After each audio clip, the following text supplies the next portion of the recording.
From Fox 5 News, this is Good Day Atlanta at 8 a.m.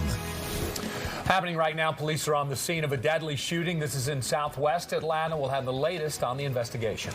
And an argument at a Bojangles ends in deadly gunfire. We are live with the details as the suspect prepares to face a judge.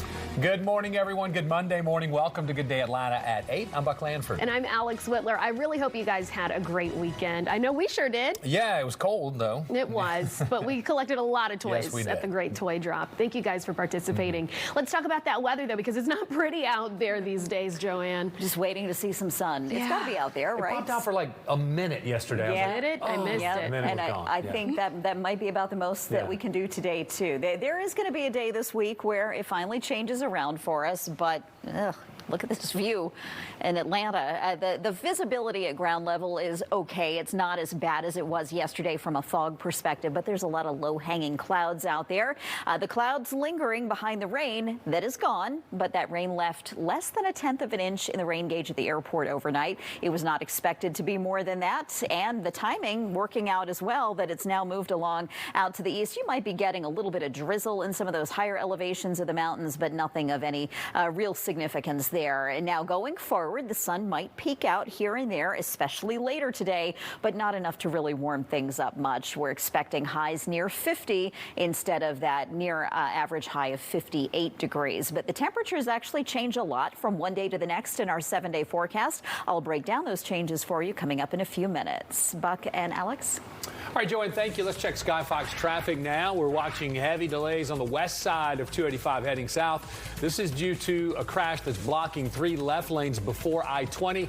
Traffic is jammed, as you might imagine, all the way back to South Cobb Drive. So for now, you want to do everything you can to avoid this area. Maybe try the downtown connector or State Route 280. How about your big 3 from the northern suburbs? 75 out of Cobb County. That's about a 20-minute ride. 400. That's going to take you about 29 minutes. And your ride in on 85 from Gwinnett County is going to take you about 29 minutes. Okay, that's good to know. It's 8:02, and we're working to learn more about a deadly shooting in southwest Atlanta. This happened around 6 this morning on Cornell Boulevard. Authorities say one person is dead, and right now there's no word on what sparked the gunfire or any information about a suspect. We have a crew on the scene gathering more for us. We'll be sure to update you as soon as information becomes available. Today, the man accused in a fatal shooting in the parking lot of a Palmetto Bojangles restaurant is expected in court. Family members say the victim was trying to defend his daughter, who works at that fast food restaurant. And Good Day's Mark Teigner has more. He joins us live this morning from the Fulton County Jail. Mark, good morning. Hey, good morning, guys. That suspect has been identified as Maurice Evans, and he was booked into the jail during the early morning hours and will go before a judge expected to take place later on today. That man should have thought before he made that decision. Family members react to a fatal shooting in the Bojangles parking lot on Palmetto's Roosevelt Highway. Sunday afternoon, police say Maurice Evans opened fire on a man, killing him during an argument. These people need to put these guns down, settle things. Family members ID the victim as Dominique Goodman. According to them, Goodman came to the fast food restaurant after getting a call from his 17-year-old daughter saying she was being picked on by her shift manager. Which any parent would do if somebody arguing with their kid. You know, you're going up there to see what's going on. Right. And I guess that's what he did. The family says the store manager sent the shift manager home, but he remained in the parking lot.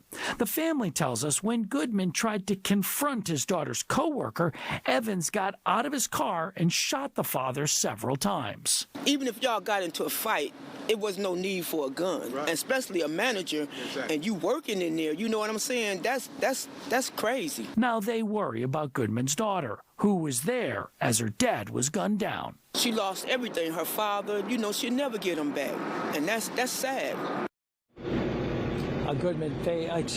Evans facing charges of murder, aggravated assault, and weapons count. As far as the folks at Bojangles, they did release a statement saying they are cooperating with the police investigation. Reporting live from the Fulton County Jail, I'm Mark Teigner for Good Day Atlanta. All right, Mark, thank you for the latest from there. To DeKalb County now, where we're working to learn more about an overnight shooting call. Police say that it happened at the Oyo Hotel on Glenwood Road, and that's all they know. That's all they're going to say for right now. There's no word on a victim victim or a suspect. Authorities arrested a suspect after a double homicide in Gwinnett County. Javier Ruiz was captured over the weekend in Tennessee, just north of Asheville. His arrest comes after authorities found 2 people dead in a car near Harbins Road. Officers arrived there late Friday night after receiving a call about a man suffering from a gunshot wound.